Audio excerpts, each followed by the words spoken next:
Hi guys, Sander from Soundnews. I'm at a beautiful audio shop in Warsaw with my two guys, Marcin, the CEO of Ferrum Audio, and also Max, the lead tech engineer from Ferrum Audio. Lead hardware engineer. Lead hardware engineer from Ferrum Audio. And we are going to talk about an interesting topic today about power supplies. So I have one very simple but quite interesting question to you guys. Why do I using switching mode power supplies most of the time in your devices? Well, there are many reasons, but first of all, because of how versatile they are. Because they're much more compact than linear power supplies, especially or mostly when it's high power design. And they offer, because of that, they offer much broader output voltage range and input voltage range. And for example, with many of our devices like Wandla or OR, you can see that input voltage is from 22 to 30 volts. And it has a direct impact on how the device will finally sound. And it's really hard to achieve with this compact design with linear power supplies, because they will dissipate much heat. And switching converters are much more efficient, and they allow us to do this. And additionally, they preserve much power, because what linear regulator can do is just it's like an adjustable resistor. So if the voltage on the input is too high, it will bring more heat dissipation in order to keep the output voltage the same. Switching power supply is constantly switching and preserving the power, and actually when the input voltage goes higher, the input current goes lower. And that's why it's the main reason why the devices sound so different. Because we're changing completely the operating point of this device, and that's why we're able to steer a little bit with the final sound signature with the power supply voltage. Marcin, you have something to say? I have to start from the beginning. Sure, let's start. I think you know that that we jumped inside the conversation, that we should talk about philosophy and engineering from at the start, in fact. Sorry, but that's just my job. Okay, he's a perfect engineer. So, but okay, I would. You are our wunderkind. Okay, we have two wunderkinds, so you are the one of them. So, Sandu, you know that in our community or our industry, there's a popular belief that only the linear power supplies are good, that switching power supplies are bad. That was actually my second question, but it's okay. Go on. Okay, so I'm answering the unstated question. Yeah, lots of people think, even me included, in a few designs, that linear power supplies should perform better than switching mode, especially in very, very small, like very cheap, devices. In low power devices, in most cases, it is the case. Yeah, but okay, so there are several factors here, and again, as usual in engineering, everything is complicated and everything has several roots. Popular belief that linear power supplies are better is partially justified and partially it is misconception. It comes to the engineering, mostly to the engineering practice. It is very easy to build a proper linear power supply which has quality, and it has quite good power output. It has low noise, all these things, and it is extremely good performance. Extremely good performance. But then, when you try to achieve higher powers, it gets more and more tricky to do it properly. And in the same time, switching power supplies, to enter this world, to properly build these units, needs much more knowledge. And this is kind of, threshold for many people in building switching power supplies, because they don't possess proper knowledge to do it properly. And then they cannot use this. But if you know the knowledge, if you know what you're doing, it's much easier to build extremely good power supplies based and high power supplies based on switching power supplies. Okay, but then there is another factor. It's a very stupid thing called certification. All the power supplies have to be certified, and the certification cost is enormous. huge. It's immense. It is a huge limiting factor. So basically, you have to buy off-the-shelf powers. I mean the wall warts, or the AC to DC converters. So you have to buy off-the-shelf ones, but basically they are optimized for the price. They are not optimized for the quality. They are optimized to be mass produced. So the minimum count of parts, which is itself is not bad thing, but you do it step by step, to improve the design in terms of the reliability plus plus the cost. So everything has to be built very cheaply, very cheaply. Those devices were built for a completely different purpose. Yeah, for different type of units, and now we need a good audio quality switching power supply, and you cannot do this mostly because you would have to build it yourself and then to certify, and it's it's money. So basically, most of the people buy these typical wall warts at DigiQ or at some other shops, and then there's a conception, because they are not that good ones, so basically all the switching power supplies are bad, which is not true. It's like if you took a very bad car and you drive it breaks, you think all the cars are bad, but it's not. It's this particular car is bad. Not all the cars in the world. But there is additional factor. It's just because of that switching power supplies are just newer to the market, and the linear power supplies whole technology and designing process is much more standardized, and it's their physics behind them is much more understood right now, because it's older. We had more time to develop all of the techniques and different topologies. When the switching power converters, they're much newer and they're much more complicated in its basic nature. They need a lot of different things. Their compensating techniques are completely different. The feedback is done in most cases completely different. Sometimes there are two feedback loops. Yes, there's a current and voltage feedback loop because of the delays which are in typical switching converters filter.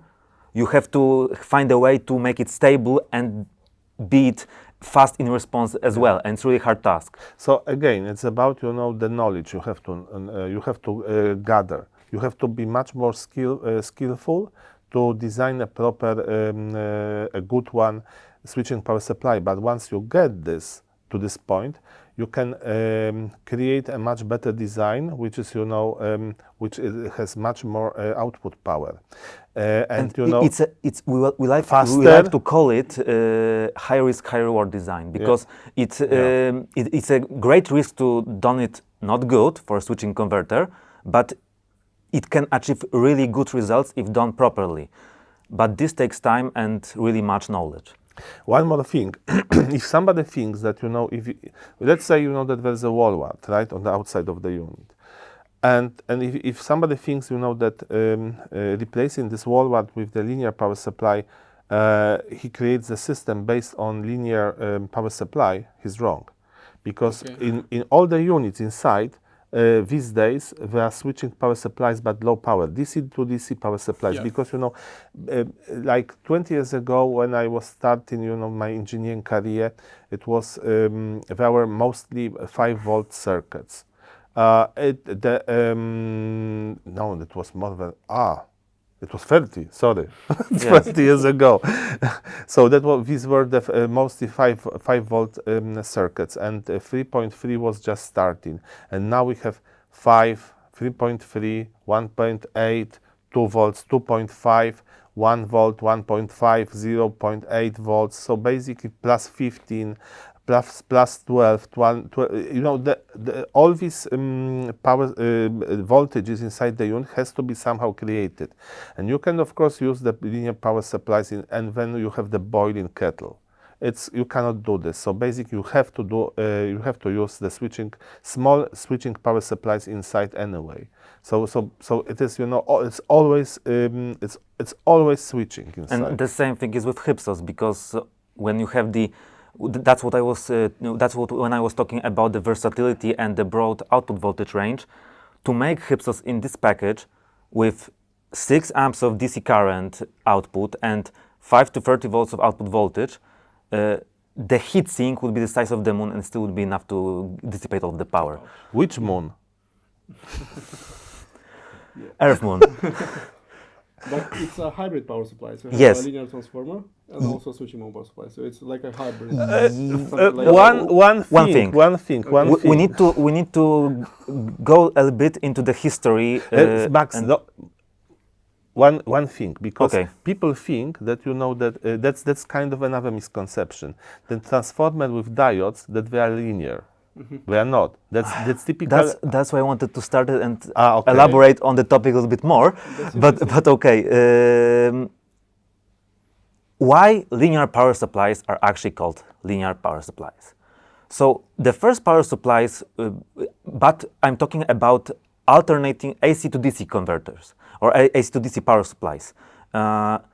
First, those type of supplies weren't even regulators. So there was linear transformer for reducing the AC voltage, and then there is a rectifier, which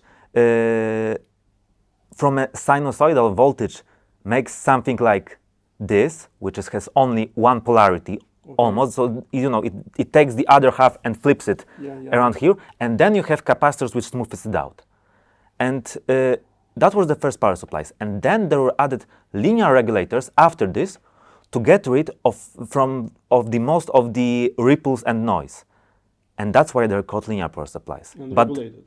Yes, and regulated. But here's a catch. Okay. All of the diodes are highly non-linear devices, and they're actually switching. And the thing is that they're switching at the mains frequency. So when you have the linear power supply, you actually have a linearly regulated power supply, but it's still switching, and it's switching in the audio frequency, because there is much more harmonics of the current, which are from 50 Hz to 100 Hz and so on. So they are still switching, but we're getting rid of those harmonics by linear regulator. And that's the main thing. So it kind of makes sense to call it linear power supply, but it doesn't mean it doesn't actually switch. Okay, so the HiPSOs is a linear switching or a hybrid? It's a hybrid, but I explain exactly why. Yes, it has a typical linear transformer, it has a typical diode rectifier, and then bulk capacitances, and then there's a switching converter, but after this, there is additional linear regulator. And actually, this is why we're calling it hybrid power supply, because we have a switching converter after the typical transformer and diode rectifier stage, a switching converter for efficient taking the voltage efficiently down to acceptable levels for the linear regulator. And there's additional thing which we actually wanted to achieve with this hybrid design. They have not the same, but they're working in pair, because actually the linear regulator steers the output voltage of the switching converter, and this way switching converter is always keeping the same voltage on the linear power supply, so it dissipates much less power. So in this way you're able to achieve both the best of both worlds. So you have low noise of the linear regulator, efficiency not as good but closer to the switching power supply, and additionally it keeps the operating point of the linear regulator much more constant with the changing output voltage. No matter if it's 30 or 5 volts, the voltage on the linear regulator is still the same. So those both things combined together are able to make a common ground between them. Okay.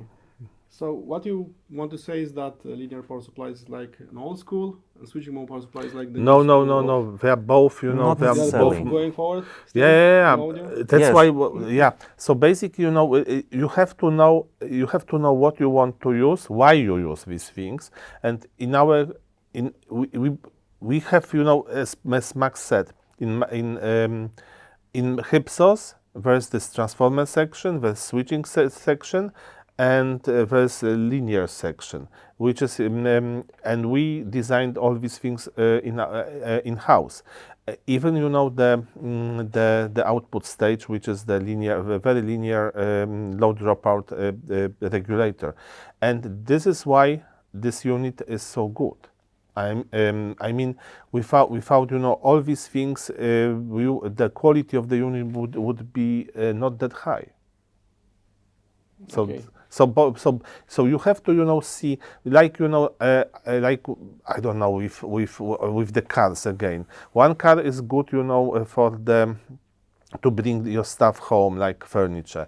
The other car is good to carry passengers. So you have to understand what is good for what. But nothing is less, or nothing is less important, or nothing is less modern, because It depends on the application. yeah. And as Max said before, the output stage is our design. It's up to date. All the ideas, the topology was created in house. Yes, because actually it's not a one integrated circuit. It consists of many operational amplifiers and then power MOSFET to make a low dropout regulator itself. So it incorporates many of the new ways of achieving low dropout regulators, and they are actually still evolving. So, but just as well are switching converters.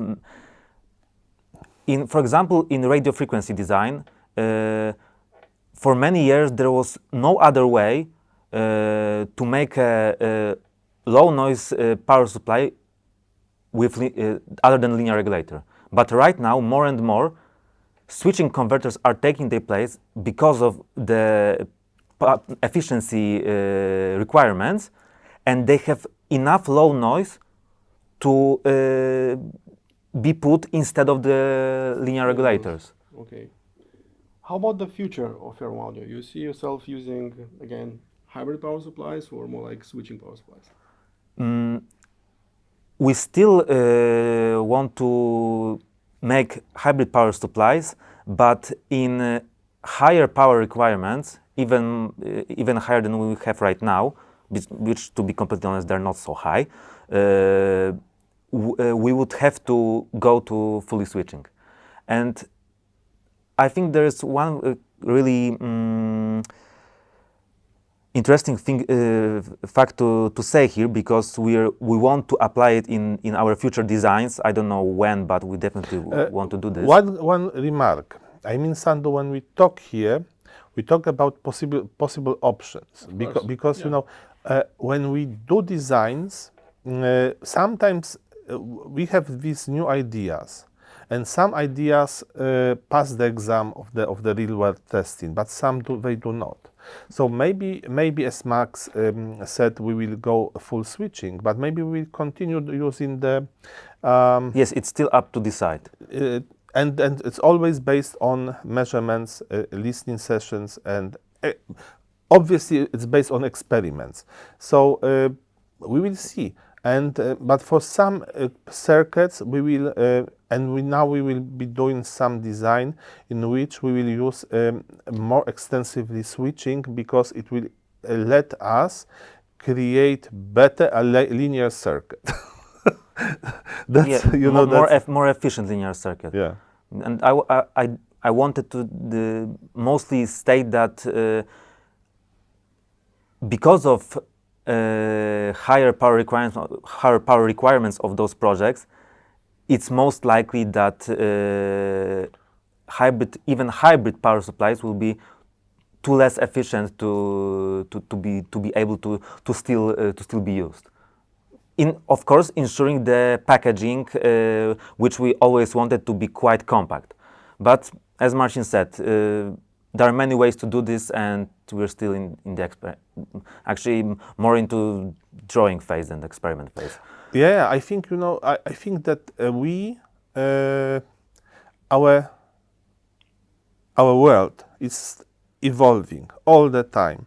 So somehow we have a beautiful past in audio industry, but I believe that we have a beautiful future as well. So we are somehow in between, and it's all about development, all about building a new, better audio devices, and of course it's nothing is written in stone, nothing is set, nothing is certain. So time will tell, how we can improve our equipment even more. There are some guys that believe that power amplifiers should be massive, should have like 1 kilowatt, 1.5 kilowatt transformers. If they don't have 50 kilos, those are not real power amplifiers. What do you think about that? I am curious. I am curious if what kind of people they are, because Much older. no, I mean, when I had this business trip to Asia, to Hong Kong, to Taiwan, to Singapore. These places, especially Hong Kong or Singapore, they are very dense. And we know that you can see all these high apartment houses, and there are like 30 stories, like stores or stories? How is it in English? Floors. Floors, like 40 floors, and the apartments are pretty small. So if you they are living normal people like we. And you think that in a 20 square meter big apartment, you have the space to place the 50 kilo big power amplifier, or power supply? It makes no sense for us. Basically, we are building the equipment for people like us, for normal people who have normal apartments. So not for the very big things that you can put everything, because you are taking also the wife acceptance factor in a way. Not only life acceptance factor, because your life cannot sometimes accept some choices. True. So life, wife, everything. You have to take all these things into account when we build the proper equipment. It would be nice to have a very big car, like or very expensive. But then you have to understand that it consumes so much money, or you need to have a separate garage for this. It makes no sense sometimes. Sometimes okay if you have a space, or you can do this, but it's so seldom these days. I think we just took different priorities in our designs. Mostly, we think when we design that we don't have the opportunity to go completely without limitations in our designs to make it hard way to play it really good, because many of those heavy amplifiers can play really good, but we decided to go different way to make it more compact, but at the same time really well performing. There's this term, I forgot how they call it. That the designers, they say that they do not have limits when they do the designs. How is it called? No, you remember? No limits? No, that's something different. I forgot the total. I forgot the name for this, but it's kind of there's an acronym, and I believe that that's the wrong way. There are always limitations in life, and we have to understand them. And despite the limitations, we want to deliver best quality. It makes a lot of sense. Also, when making new devices, you need to take care, to have the same shape, the same width. Yeah. You can make them much wider. Yeah. So and for example, our first units were created to be placed on your desk, And of course, when you have a desk, the space is limited. You have to place on your desk the computer, the keyboard, the audio equipment. I mean the DAC, the headphone stand, headphones, and paper, pen, or everything. And then you do not have that much space. So that's why this form factor. When we are going to build, and Wandler is in fact our first product, which is done also for the living room, but in some time in future, I don't know when I see the situation that we build, bigger equipment. But again, it will be bound around the basic ideas, what we want to do, what we want to achieve, not to And build basic the big space requirements. yeah. So that's how we see this. So Max, I have one question for you. If you think that the linear, power supplies are worse and switching mode power supplies are better, in what exact? I don't think that they're worse or better. They're designed for different things. Yeah. But continue your question. In what exact parameters do you think that switching mode are better? In the noise floor, in maybe transit response, how much current they're delivering in real time? In what part they're performing better? So I will talk first about the noise floor, and actually this is a quite interesting topic because especially in low frequencies, the worse behavior of switching converters isn't to the switching converter itself because it's switching in some high frequency, is because of the voltage reference and its noise properties. So it is possible to achieve really low noise switching power supply, but you need to use the whole error feedback path must be low noise, and the voltage reference has to be low noise, and they can be comparable. But there is one specific thing at which switching converters can beat the linear power supplies, and it's actually the pollution of the mains itself, and it applies to the AC to DC power supplies. That's right. Because when we are talking about the rectifiers and the transformers, the diodes are only conducting through short amount of time of the whole swing of the mains voltage, and this generates high spikes of current, which then goes back to the mains voltage, and actually the mains voltage is never an ideal sinusoidal shape. It's actually flattened at the tops. And that's because that's when the diodes are starting to conduct, and they're making by the resistance of the grid itself, they're making the voltage flatter on the tops. And here's the thing, it's called a power factor. So how much the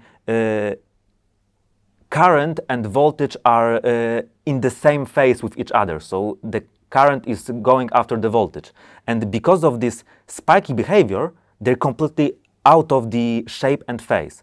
And there is a thing which is called power factor correction. And to be enough good, it can be only achieved with switching power supplies.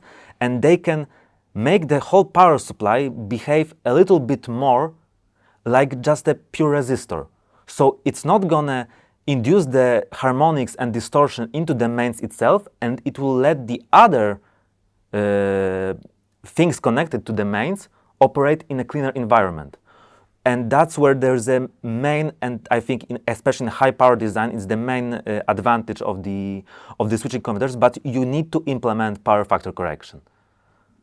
Okay. And what is better with switching also? The power capacity. Power capacity and efficiency, of course, right? Of course. But they can be much faster as well. No? It can be. It's really hard to determine this because the main factor limiting the response of the switching converter is its switching frequency. They can be faster, but it's not so easy to achieve because there are different limiting factors. And it all depends on the thing is that frequency response of the typical of a transistor linear power supply is much more also limited to its operating current. So if the current is changing from really low current to really high current, that is a really big problem for a linear power supply, and then it is really hard to achieve a fast linear regulator. But if it's, for example, switching from almost 0% to the almost 100% of load, then there is in those type of situations, switching converters sacrificing a little bit of efficiency can be actually faster. But that's the main thing. In the small signal variations, linear regulators tend to be faster. So what you are suggesting is that power amplifiers and the ones that are going from 0 amperes to like 10 amperes or more should use switching mode power supply. They can really benefit from this from switching I converters. saw quite a change, in how power amplifiers are built nowadays, and they're indeed using a lot more switching mode power supply. So it makes now a lot of sense. Great. So thank you for explaining all of that. Is there anything that you, Martin, would like to add about? No, not at all. I was just listening, to Max, and I did understand only a half. That's good enough. Yeah. Okay, Max. Thank you very much. Thank you very much for everything, for explaining how everything is working. Guys, I'll see you in the next video. I'll have something interesting, another topic, maybe even more interesting than this one, but we'll see. So please check our next videos. Thank you. Bye-bye. Bye.